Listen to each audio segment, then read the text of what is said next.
Si ça fait plus de 10 ans que la technologie OLED est arrivée sur les écrans de nos smartphones, dans le monde de la télévision, les choses sont un petit peu différentes. En effet, ces dalles OLED subissent une énorme concurrence des écrans LCD, que l'on connaît bien, et des plus récents écrans QLED, qui offrent eux aussi un super rendu, mais pour un prix plus doux. C'est d'ailleurs la solution que j'ai choisie dans mon salon. Là, ça fait pile un an que j'ai une télévision QLED de 65 pouces de chez Samsung, et elle me procure entière satisfaction pour les moins de 900 € que j'ai déboursés. Mais il faut pas se mentir, l'OLED ça reste une technologie qui est bien plus poussée et qualitative, et donc il y a quelques semaines quand LG a annoncé ses nouvelles télévisions avec la gamme C4, j'ai craqué.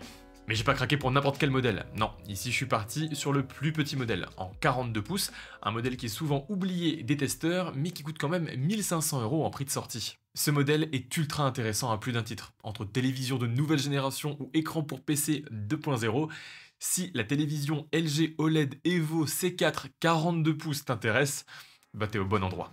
Même si on parle ici d'un écran de 42 pouces, c'est-à-dire d'une taille ridicule face à certains écrans aujourd'hui, on reste quand même sur un écran assez volumineux.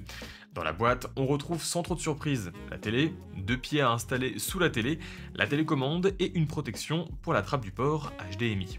Beaucoup de plastique, la documentation, et voilà, on a globalement fait le tour. La LG C4 est une télé, donc au niveau du design, on n'est clairement pas déboussolé. En rectangle, bien plat et minimaliste. La C4 est aussi assez raisonnable niveau poids, avec environ 10 kg sur la balance. À l'arrière de l'écran, on retrouve une trappe aconnectique, regroupant les 4 ports HDMI 2.1, ça c'est top, dont un compatible eARC. On a également 3 ports USB 2.0 ou encore un port Ethernet. Malheureusement, pas de port DisplayPort ou encore de l'USB-C, c'est dommage, ça aurait pu rendre cette télévision encore plus compatible avec notamment des PC ou des Mac, mais ça, on verra ça après. La télé repose sur 2 petits pieds en plastique placés vers les côtés. Si vous voulez un pied central, faudra partir vers les tailles de dalle supérieures. Malgré la simplicité du procédé, c'est assez solide et la télé ne bouge pas dangereusement. Par contre, elle est installée un peu bas, sur un bureau ou pour simplement gagner en polyvalence, il pourrait être intéressant d'installer un bras d'écran. Attention, on est ici sur un VESA qui n'est non conventionnel par rapport à un moniteur PC, et si c'est bien plus large, il faudra probablement acheter un adaptateur. Une fois la télé allumée, je vous cache pas que l'OLED fait tout de suite son petit effet. Les noirs sont d'encre car les pixels sont éteints, le contraste est donc infini et les couleurs ressortent plus que jamais. C'est difficilement descriptible à travers des plans sur une vidéo YouTube, mais une dalle OLED aussi grande, c'est quand même quelque chose. La définition 4K est ici largement suffisante et permet d'avoir une image cristalline et impactante. Ce côté ultra pop est aussi dû à la dalle brillante placée sur cette télé, une brillance handicapante au niveau des reflets, mais qui procure un rendu plus profond et qualitatif que des dalles anti-reflets. Et cette question des reflets est directement liée à une autre notion, celle de la luminosité, puisque généralement pour contrer les reflets, il faut un super bon pic de luminosité, mais c'est assez compliqué à atteindre avec de l'OLED. On l'a sur nos téléphones, mais parce que l'écran est tout petit, mais là sur des écrans aussi grands, c'est plus compliqué. LG y arrive avec certaines gammes de télé, notamment la gamme G, mais qui est ultra chère. Là, sur cette gamme C, c'est généralement un petit peu plus compliqué. L'année dernière, la LG C3 42 pouces arrivait à atteindre les 700 nits de luminosité en pic sur 10% de l'image. Là, désormais, avec la C4, le résultat monte à 800 nits, donc une différence qui est bien présente, mais qui est loin d'être incroyable. Dans tous les cas, 800 nits, ça suffit amplement pour un visionnage sans crainte dans quasiment tous les scénarios.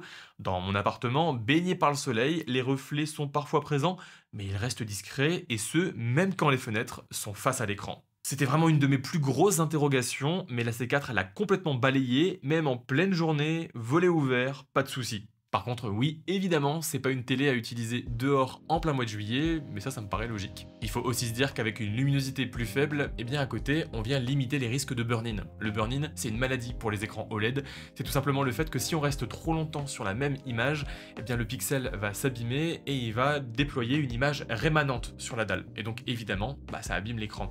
Pour éviter ça, maintenant, LG et d'autres constructeurs maîtrisent un peu le problème, et donc on a une luminosité qui vient s'adapter, et surtout, l'image qui vient bouger un tout petit peu. C'est quasiment imperceptible à l'œil nu, mais de façon assez récurrente, l'image vient bouger et donc ça évite d'avoir cette impression sur l'écran. À côté, bien évidemment, il faudra éviter de mettre la luminosité à fond sur votre fond d'écran Windows avec toutes vos icônes et de laisser cet écran allumé en permanence sans veille pendant des jours, voire des semaines, voire des mois. Là oui, il y a un vrai risque, mais sinon, pour une utilisation complètement banale, il n'y a pas de problème de burn-in en 2024. Pour la partie audio, ici pas de technologie ou de partenariat innovant avec des grandes marques de l'audio, mais un simple système à 2 haut-parleurs pour une puissance totale de 20 watts.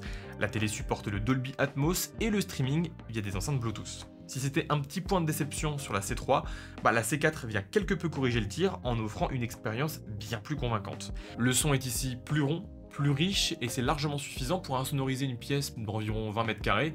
Faut pas oublier qu'ici on est sur une télévision de 42 pouces et qui n'a donc pas du tout vocation à ambiancer un stade complet. Mais bon, pour vous faire une idée, voilà ce que ça donne avec le mode standard enclenché et un volume à environ 50%.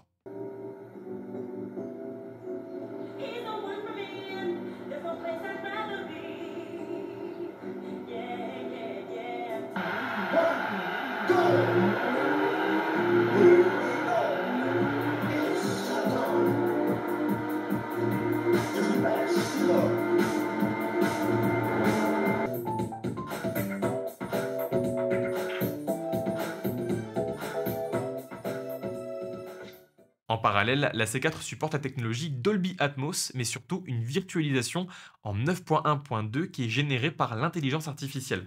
Alors évidemment, c'est un petit peu artificiel justement à première vue, mais le mode offre quand même un son qui est plus puissant et il est vrai, une spatialisation qui est assez agréable.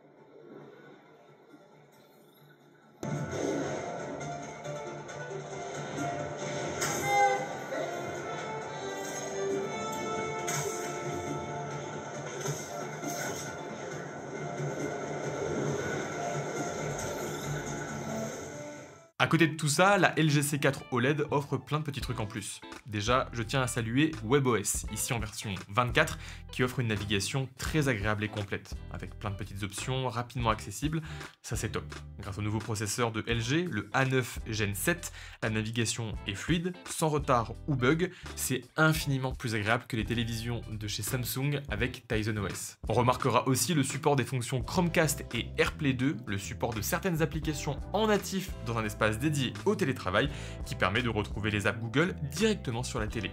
Gros big up aussi à la télécommande, alors c'est une télécommande à l'ancienne au niveau de la prise en main, rien de révolutionnaire, on pourra aussi regretter l'absence d'un rétroéclairage dans les touches, mais par contre, LG conserve cette année encore une fonction terriblement efficace avec une navigation par pointeur qui apparaît rapidement comme une évidence. Pour taper des mots de passe, pour aller directement sur un élément de l'interface, ce pointeur est beaucoup plus fiable et nous rappelle les meilleures heures de la Nintendo Wii.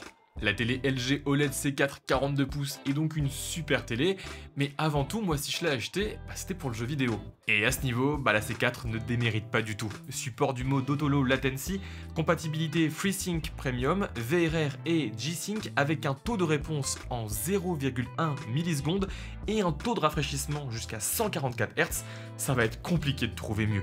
En jeu, sur Switch ou PS5, le rendu est excellent, la qualité de l'OLED vient vraiment sublimer les graphismes des jeux, la fluidité est exemplaire et cette télé me fait reprendre goût à mes jeux consoles. Vraiment, l'OLED, il n'y a pas à dire, le contraste, la profondeur de l'image, la vibrance des couleurs, tout est supérieur. En cliquant sur le bouton de paramètres, on accède facilement à un menu spécifique dédié au gaming et ça permet de visualiser le VRR ou encore par exemple le taux de rafraîchissement. Donc le gaming c'est bien, mais moi je veux pas non plus en faire que ça.